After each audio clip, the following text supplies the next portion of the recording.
जी, आज हम इस पावन पवित्र स्थली पर एकत्र हुए हैं क्योंकि हमारे परम संत राम प्रकाश जी अपना पंच भौतिक शरीर छोड़ करके अपने स्वरूप में विलीन हो गए। संत कभी मरते नहीं, संत तो हाजिर है, हजूर है। जीवन दो प्रकार का होता है, एक जीवन भौतिक जीवन है और एक जीवन आत्मिक जीवन है। भौतिक जीवन उसको कहा जाता है कि माँ की पवित्र कोख से होकर के जीव आता है और अपना कर्म करके इस पंच भौतिक शरीर को छोड़ करके चला जाता है, क्योंकि जो चीज़ संसार में मिली है वो छूटेगी, जो चीज़ बनी है वो बिगड़ेगी। लेकिन जो इस शरीर में रहने वाली जो सुपर पावर है वो कभी बनती नहीं है, कभी बिगड़ती नहीं, वो आदि अनंत है। इस पंच भौतिक शरीर में रहते हुए उस आत्मिक कल्याण के लिए कर्म किए जाते हैं, भक्ति की जाती है, संगत को उपदेश दिए जाते हैं। जो आत्मिक जीवन है वो आदि अनंत है, वो था, है और रहेगा। संत थे, हैं और रहेंगे। और जो भौतिक जीवन है, जो शरीर है, 60 साल का हो चाहे 100 साल का हो। माताएं बैठी है, माताओं के मुखारबिंद से सुना होगा कि मेरा तो 2 महीने का था, मेरा तो 4 महीने का था। माँ की पवित्र कोख से जाना शुरू हो जाता है, बाहर आते आते चला जाता है। चाहे 100 साल का हो जाए, चाहे 60 साल का जाए। गुरुदास महाराज जी 151 साल अपने पंच भौतिक शरीर में रहे। सतगुरु कबीर साहब जी 122 साल अपने पंच भौतिक शरीर में रहे। तो संतों की उम्र इससे नहीं गिनी जाती। संत तो आदि अनंत है, वो अपने स्वरूप में विलीन है, आज भी हैं, कल भी रहेंगे। ये आत्मिक जीवन जो है ये आदि अनंत है, भौतिक जीवन हमारा बहुत छोटा है। विश्व वंदनीय संत सम्राट सतगुरु कबीर साहब जी की पावन पवित्र साखी हमको इशारा करती है कि आया है सो जाएगा, राजा रंक फकीर, एक सिंहासन चढ़ चला कि बंधा जात जंजीर। जो आया है तो जाएगा, चाहे राजा हो, रंक हो, फकीर हो, संत हो, कोई भी होएगा, सबको जाना ही पड़ेगा, क्योंकि पंच भौतिक शरीर छोड़ना पड़ेगा। लेकिन बात ये सामने आती है कि एक सिंहासन चढ़ चला एक बंधा जात जंजीर।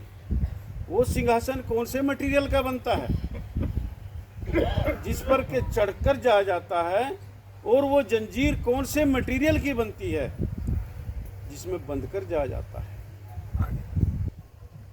तो जिसमें जीव बंध करके जाता है वो जंजीर किसकी बनती है, वो कौन सा मटेरियल है? चोरी, हिंसा, व्यभिचार, ईर्षा, क्रोध, मान, छल, चुगली, निंदा, झूठ, दुर्व्यसन, दुष्कर्म, इन जंजीरों में बंद करके जाता है। इन कर्मों से जंजीरें बनती है जिसमें जीव जकड़ करके जाता है। यह कह लीजिए कि वासना ही जंजीर है, वासना ही जंजीर है। और वो कौन से मटेरियल का सिंहासन बनता है जिस पर चढ़ करके जा जाता है? सत्य, शील, दया, धैर्य, विचार, विवेक, वैराग, प्रभु भक्ति। लोगों को सत शिक्षा देना, समाज में एक ज्ञान का प्रकाश देना।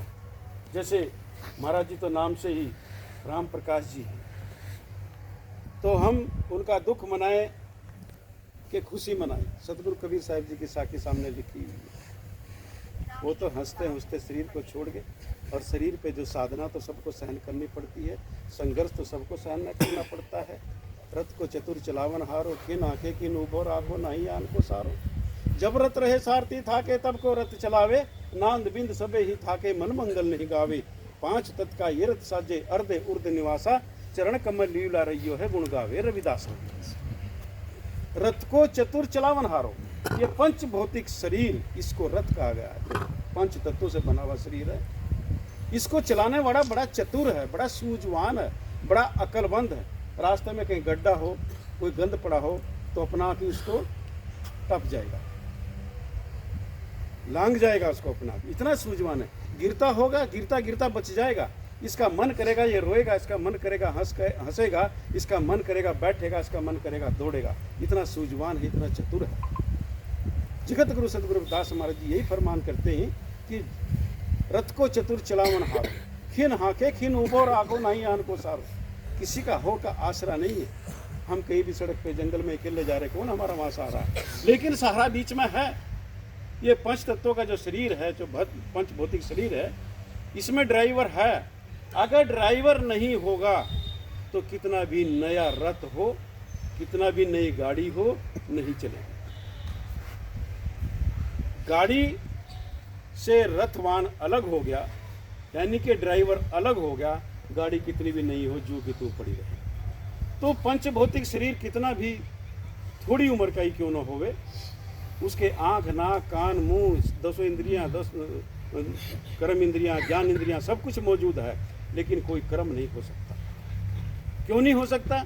सारे नट बोल्ट गड्डी में है, लेकिन ड्राइवर नहीं है, गड्डी नहीं चलेगी। तो गुरु रविदास महाराज ये फरमाते हैं कि सब कुछ तो है, रथ है, जब रथ रहे सारथी था के। रथ तो है लेकिन सारथी थक गया।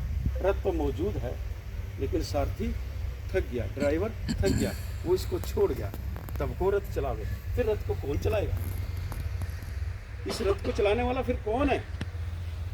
क्योंकि रथवान बाहर हो गया, इससे रथवान चलेगा, रथ पड़ा रह गया, कितना भी नवा पुराना क्यों ना हो। जब रथ रहे सारथी था के, तब को रथ चलावे, फिर रथ को कौन चलाएगा? नांद बिंद सबे ही था के, मन मंगल नहीं गावे। ना तो नसें चलती, ना नाड़ियां चलती, खून भी बंद हो जाता है, सांसें भी बंद हो जाती है। शरीर में एक ही चीज मौजूद रहती है, धनंजय वायु, जिससे मुर्दा फूलता है। और शरीर में कुछ नहीं होता, धनंजय वायु से मुर्दा फूलता है, जो मोटा हो जाता है, एक वायु काम करती है, बाकी सब खत्म हो जाता है। नांद बिंद सबे ही था के, मन मंगल नहीं गावे। अपने मन में खुशी गमी कुछ भी नहीं आती, कुछ भी नहीं होता। 5 तत्व का ये रथ साजे, अर्धे ऊर्ध निवासा। जगत गुरु सदगुरु रविदास महाराज जी फरमाते ये 5 तत्व का रथ है, और ये अर्धे ऊर्ध निवासा। अर्धे कहते हैं नीचे को, ऊर्ध कहते हैं ऊपर को। अर्धे ऊर्ध निवासा, ये चारों खानियों में है। मनुष्यज खानी है, जेरज खानी है, अंडज खानी है, उष्मज खानी है। जो नीचे की 3 खानियां वो अर्धे है, क्योंकि वो मनुष्य खानी से अलग है, वो उससे अलग है। लेकिन जो ऊपर की खानी है, ये कर्म भूमिका है, ये मनुष्य की खानी है। ऊपर से इसको अच्छे का बोध है, बुरे का बोध है, ये विचार कर सकता है, ये विवेक कर सकता है, ये अच्छा बुरा जानता है। लेकिन जीव बंधन में बनता कब है? क्योंकि जीव जो है ये मन की प्लानिंग के आधार पर कर्म करता है। अच्छा कर्म करेगा तो भी मन की प्लानिंग के आधार पर करेगा, बुरा कर्म करेगा तो भी मन की प्लानिंग के आधार पर काम करेगा। तो संत उसी जंजीर को तोड़ने का काम करते हैं। संत राम प्रकाश जी है तो उसी जंजीर को तोड़ने का काम किया है। वो फरमाते हैं कि जो महापुरुष लोग होते हैं उनका जन्म मरण नहीं, उनकी देह का जन्म मरण तो है, लेकिन वो ज्ञान रूप में हमारे मौजूद हैं। अब राम प्रकाश जी ज्ञान रूप में हमारे पास मौजूद है, देह में नहीं नजर आएंगे। देह तो नासमान है, नासमान चीज में एक अमर तत्व में कैसे नजर दिख जाएगा आपको? एक अमर तत्व, एक नासमान उसमें नहीं दिखेगा। तो क्योंकि पंच भौतिक एक बिंदु मात्र होता है, जो शरीर है छोटा है, और जो आत्मिक जीवन है वो आदि अनंत है, जिसके कल्याण के लिए कर्म किया जाता है। तो जगत गुरु सदगुरु रविदास महाराज जी फरमान करते हैं, अर्धे ऊर्ध निवासा। ये ऊपर की खानी यानी कि मनुष्य की खानी जहाँ से कर्म बनते हैं, और तीनों खानियों में वो हमको भोगने पड़ते हैं। याद रखना, आप तो सत्संगी है सारे, आपको समझाने की कोई जरूरत नहीं है। मनुष्य जो है वो विकृति पर जीता है, और पशु जो है अन्य तीनों खानियाँ वो प्रकृति के आधार पर अपना जीवन यापन करते हैं। जो तीनों खानियाँ हैं वो भी जीवन यापन करते हैं, और जो मनुष्य है वो भी जीवन यापन करता है। लेकिन मनुष्य विकृति पर जीता है, और दूसरे जीव तीनों खानियाँ प्रकृति पर जीती है। बच्चे वहाँ भी पैदा होते हैं, बच्चे वहाँ भी पैदा होते हैं, खाना पीना यहाँ भी होता है, वहाँ भी होता है, ठंडी गर्मी यहाँ भी होती है, वहाँ भी होती है, मोह ममता यहाँ भी होती है, वहाँ भी होती है। लेकिन तीनों खानियों में इतनी मोह ममता नहीं है। जब तक वो उड़ना ना सीख जाए चूजा तो हर कोई अपने मुंह में देता है, लेकिन मनुष्य तो बंध जाता है, सातों आदि अनंत के लिए बंध जाता है। ये सारे कर्म मन की प्लानिंग पर करते हैं। तो उसी प्लानिंग को तोड़ने के लिए, उसी मन को तोड़ने के लिए ही संत आते हैं, क्योंकि मन एक ऐसी चीज़ है से जहाँ मर्जी रख लो वहीं निखरना शुरू हो जाएगा। मन को कहीं भी रख लो, अच्छाई में रख लो तो अच्छाई में निखरना शुरू हो जाएगा, और मन को बुराई में ले जाओ, दोषों में ले जाओ, विकारों में ले जाओ, तो वहाँ भी अपना काम करना शुरू कर देगा। तो मन ही हमारी मुक्ति में काम आता है और मन ही हमारे बंधन में काम आता है। मन के कारण ही हम बंधन में पड़ते हैं और मन के कारण ही मुक्ति होती है। तो संत महापुरुष आते हैं उसी मन को भस्म करने के लिए, उसी मन को अपने अधीन करने के लिए हमें शिक्षा देते हैं। और जो आज ये संगत यहाँ बैठी हुई है, आज हम मना